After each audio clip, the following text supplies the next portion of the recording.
ایک ایسا پہاڑ جو دنیا کے آخری کنارے پر واقع ہیں، جہاں جنات ہوا سے روزی حاصل کرتے ہیں، وقت پر نماز ادا کرتے ہیں اور انسان وہاں قدم بھی نہیں رکھ سکتا۔ کیا یہ حقیقت ہے؟ آئیں آج جانتے ہیں کوہ کاف کی پراسرار دنیا کا سچ۔ پہلے بتائیں گے کوہ کاف کا تعارف، لیکن اس سے پہلے دوستوں اگر آپ صحیح سلامت ہیں، باخیریت ہیں تو کامنٹ میں مجھے ضرور بتائیں۔ اسلامی، فارسی اور عربی روایات میں کوہ کاف کا ذکر موجود ہے۔ یہ پہاڑ زمین کے گرد سبز نیلی روشنیوں سے گھیرا ہوا سمجھا جاتا ہے، جہاں موت اور زندگی کی سرحد ختم ہو جاتی ہے۔ سورہ کاف میں بھی اس کی طرف اشارہ موجود ہے، اسی لیے اس کا نام کاف رکھا گیا ہے۔ نمبر 2، حضرت ذوالقرنین کا سفر۔ قرآن مجید کی سورۃ الکہف آیت نمبر 83 تا 58 میں حضرت ذوالقرنین کا ذکر آتا ہے۔ روایات ہیں کہ ان کا سفر کوہ کاف کی جانب ہوا، جہاں حضرت جبریل علیہ السلام ان کے منتظر تھے۔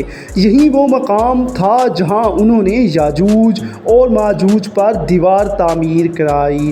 نمبر 3، جنات کی سرزمین۔ اسلامی روایات میں کوہ کاف کو جنات کی دنیا کہا جاتا ہے۔ قاضی زکریا الفازینی کی تحریروں میں آیا ہے کہ یہاں 70 زمینیں سونے کی اور 70 چاندی کی بتائی جاتی ہے۔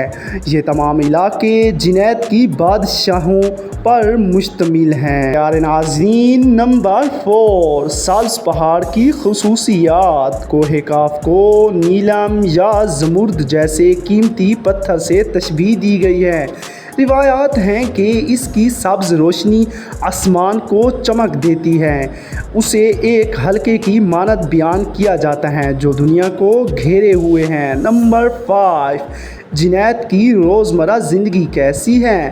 مقامی روایات کے مطابق کوہ کاف میں روزانہ 70,000 جنات پرندوں کی صورت میں پیدا ہوتے ہیں، ہوا سے رزق حاصل کرتے ہیں اور اللہ کی عبادت کرتے ہیں۔ یہ مقام جنت کی سرحد کے قریب ہے، جہاں وقت اور جگہ کا تصور مٹ جاتا ہے۔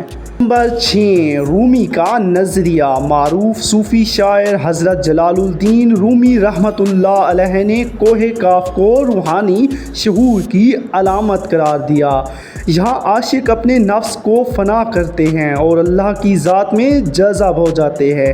یہ پہاڑ ان کے نزدیک منزل حقیقت ہے۔ نمبر 7، یاجوج اور ماجوج کی گرفت۔ کچھ روایات کے مطابق حضرت ذوالقرنین نے کوہ کاف کے قریب ایسی دیوار تعمیر کرائی جو سمتر قوم یاجوج ماجوج کو روکے ہوئے ہے۔ یہ قوم ہر روز اسی دیوار کو توڑنے کی کوشش کرتی ہے، مگر اللہ کے حکم سے صبح وہ دیوار دوبارہ مضبوط ہو جاتی ہے۔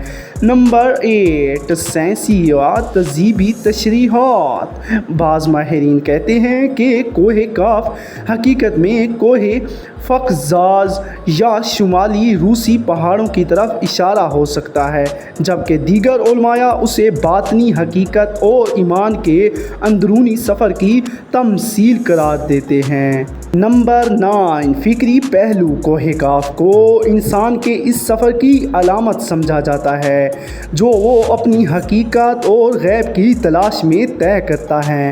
یہ پہاڑ زندگی، موت، ایمان اور غیر مرئی حقیقتوں کی سرحد ہیں۔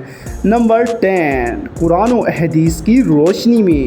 قرآن اور حدیث ہمیں بتاتے ہیں کہ غیب کا علم صرف اللہ تعالیٰ کے پاس ہے۔ انسان اپنی عقل سے ان حدود کو نہیں سمجھ سکتا۔ کوہ کاف کا تصور ایک ایمانی علامت ہے جو ہمیں یاد دلاتی ہے کہ ہر چیز ہماری آنکھوں سے نہیں دیکھی جا سکتی۔ نمبر 11، اگرچہ کوہ کاف کا وجود سائنسی طور پر ثابت نہیں ہو سکتا، لیکن قرآن، احادیث اور اسلامی روایت میں اس کا مقام منفرد اور پر اسرار ہے۔ یہ پہاڑ ایمان، آخرت اور عالم غیب کی علامت ہے۔ نمبر 12، اختتام۔ دوستوں، پیارے ناظرین، ہمیں سائنسی باتوں پر یقین نہیں رکھنا چاہیے، کیونکہ سائنس جو بھی کہے ہمیں اس سے فرق نہیں پڑتا، کیونکہ ہم مسلمان ہیں۔ ہم قرآن مجید، احادیث اور احادیث کی کتب پر ایمان رکھتے ہیں۔ اس کے علاوہ ہم سائنسی باتوں پر یقین نہیں کرتے۔ اگر آپ کو یہ ویڈیو پسند آئی ہو تو برائے مہربانی اسے لائک بھی کر دیا کریں، یار کچھ بھی نہیں ہوتا۔ اپنی قیمتی رائے ضرور کومنٹ میں بتائیں، اور مزید ایسی معلوماتی اسلامی ویڈیوز کے لیے ہمارے چینل کو ضرور سبسکرائب کر دیں۔ اگلی ویڈیو میں ہم یجوج مجوج کی حقیقت کی ہر روشنی پر نظر ڈالیں گے۔